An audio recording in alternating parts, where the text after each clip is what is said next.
Então, vamos para essa definição aqui, ó. A gente vai utilizar o conceito de norma para caracterizar um tipo de base que é mais conveniente. Eu já cheguei a comentar com vocês esse negócio da base conveniente, né? Uma base que é mais fácil de se trabalhar. Só que eu falei da base ortogonal, tá? Então, deixa eu recordar aqui com vocês. O que é uma base ortogonal? Que nós definimos lá atrás.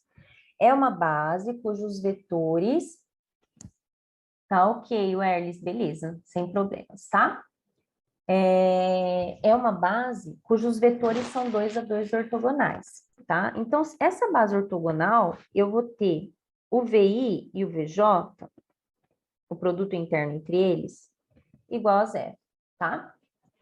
Beleza. Agora, a gente vai facilitar ainda mais. A gente vai pegar uma base que é ortogonal, ou seja, que tem essa característica aqui satisfeita, e vai tomar os vetores unitários. Aí, quando a gente toma os vetores unitários, significa que, né? Vamos pensar assim, ó, se o VI, a norma dele é igual a 1, ou seja, ele é unitário. Então, se a norma dele é igual a 1, eu posso dizer que a raiz do produto interno dele com ele mesmo é 1. Ou seja, aqui dentro eu tenho o número 1. Então, o VI, o produto de VI com VI, é igual a 1. Então, a base que a gente vai definir agora, que é essa base aqui, ó, ortonormal, é a base que tem o produto interno entre os vetores.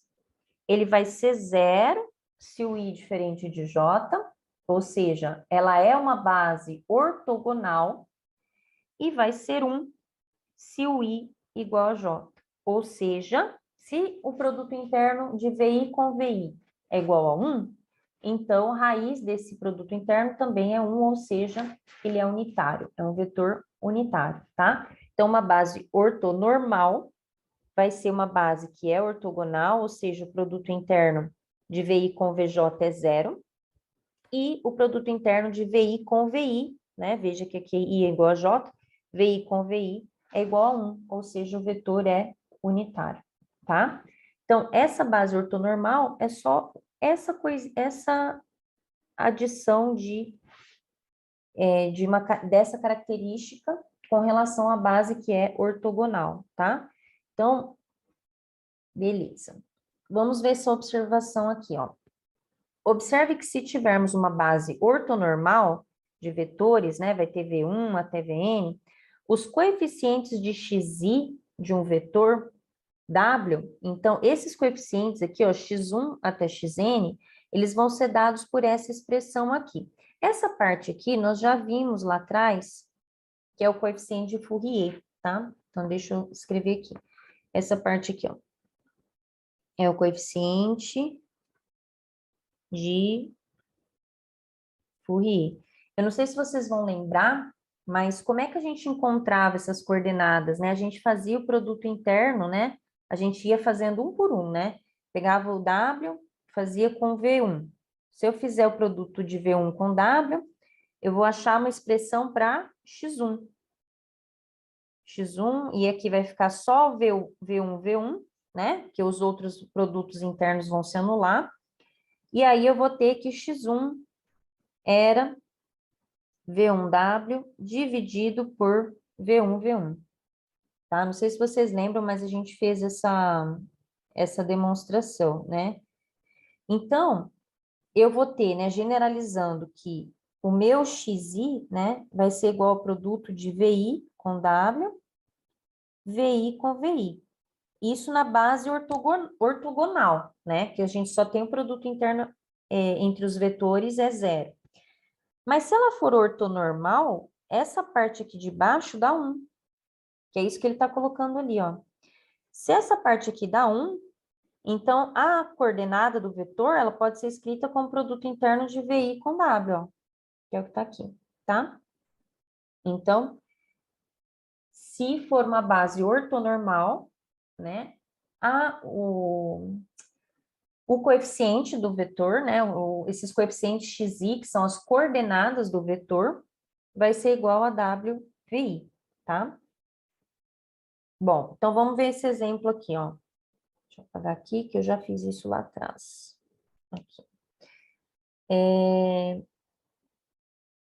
Seja V igual a R2 e essa regra aqui, o produto interno usual. O que é o produto interno usual?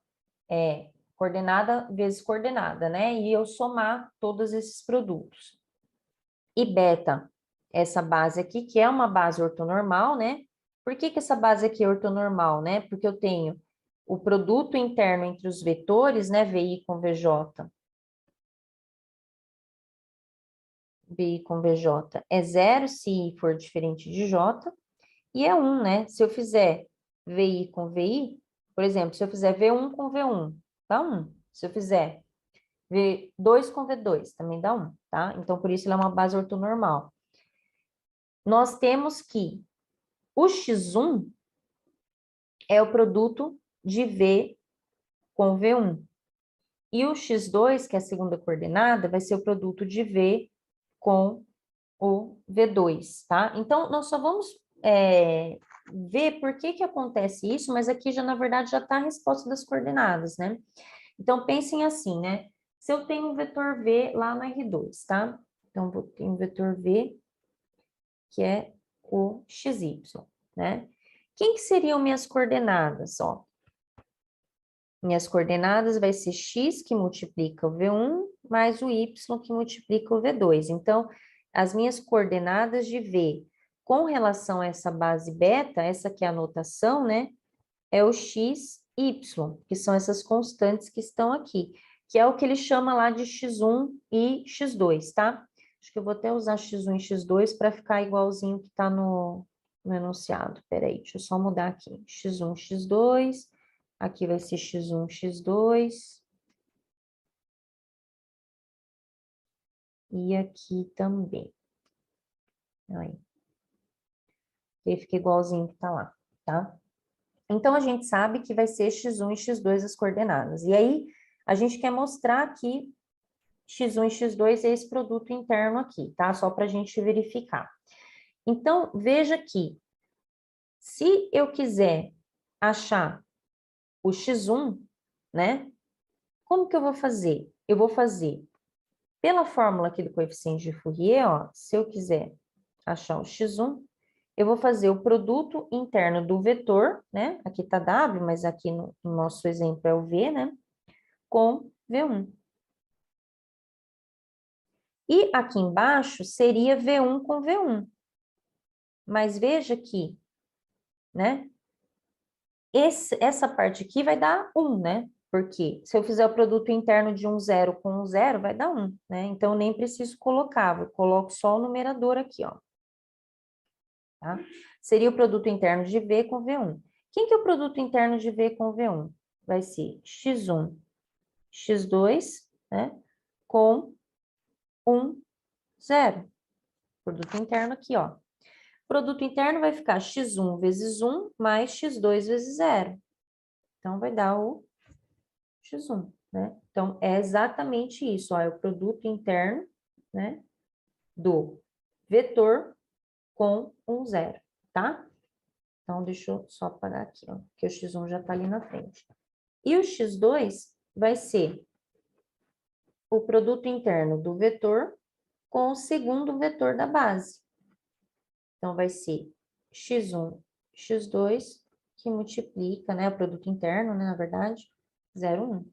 Então, a hora que eu faço, vai ficar x1 vezes 0 mais x2 vezes 1, que é o x2 ali, tá? Então, esse exemplo é só para mostrar essa relação aqui, ó, que a coordenada xi, se a base for ortonormal, que é o caso dessa base aqui, que é a base canônica, vai ser produto interno do vetor com o vetor correspondente ali. Então, seria com um VI, né? Se eu quero achar a coordenada I, eu faço o produto interno com o vetor I da base, tá? É só para mostrar essa relação aqui, tá? E lembrando que não tem aquele denominador VI, VI, porque na verdade ele é o número 1, né? Então eu não preciso colocar.